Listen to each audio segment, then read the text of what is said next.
Recently, there's been some drama surrounding the new game that just came out, Baldur's Gate 3. It's nothing to do with the actual game itself. It's highly critically acclaimed, positively reviewed by almost everyone on Steam with a 94% positive rating, and overall it seems very fun to play. However, the quality of the game turns out to be a little bit of a problem for certain people in the community. So, Xavier Nelson Jr., what a name, wrote, "Like a lot of people, I'm deeply excited about what the lovely folks at Larian accomplished with Baldur's Gate 3, but I want to gently, preemptively push back against players taking that excitement and using it to apply criticism or a raised standard to RPGs going forward." 1 of 10 means he continues going on with his argument somehow. Essentially what he's saying is he doesn't like higher expectations from gamers because Baldur's Gate 3 is a good game. Essentially, as a developer, if you could even call him that, he's afraid that he's going to have to make quality content now because there's quality content as his competitor. As you can see, this is barely a controversy. It's more just developers complaining that they suck at their jobs. As this article states, he wasn't the only developer to express similar sentiments, but it obviously became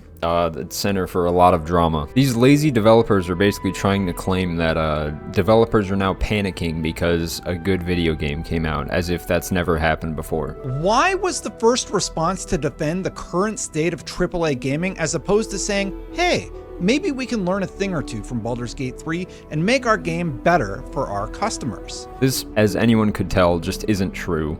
Developers want to make quality content, and the more people that make quality content, the higher competition there is, meaning us as gamers get better games. This should be obvious for anyone with a brain.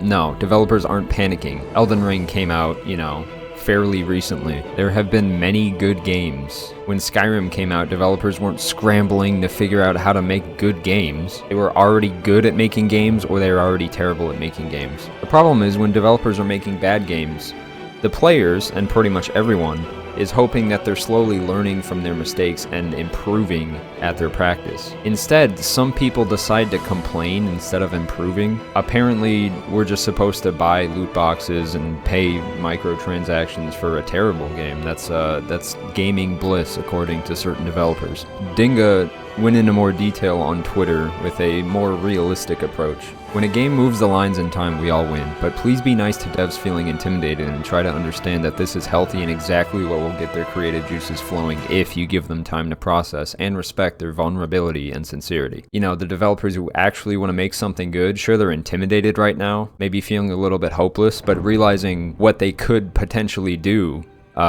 years down the road is motivation. That goes for anyone who makes any form of content. The difference is there are no microtransactions in Baldur's Gate, and everyone loves the game so far. It's gotten astoundingly positive reviews, and that train doesn't seem to be stopping anytime soon. Honestly, I don't even think you could call this a controversy. This is the same thing as when Elden Ring came out, when, the classic game journalists were struggling to fucking play because they can't play a game and yet they're making a living out of playing games. They were complaining that it needs an easy mode even though it's literally fucking From Software games. They're hard, and that's the point. But at the end of the day, there's always going to be a critic. There's always going to be someone whining, even when 94% of people are not whining and actually praising it. Just another day on the internet, folks.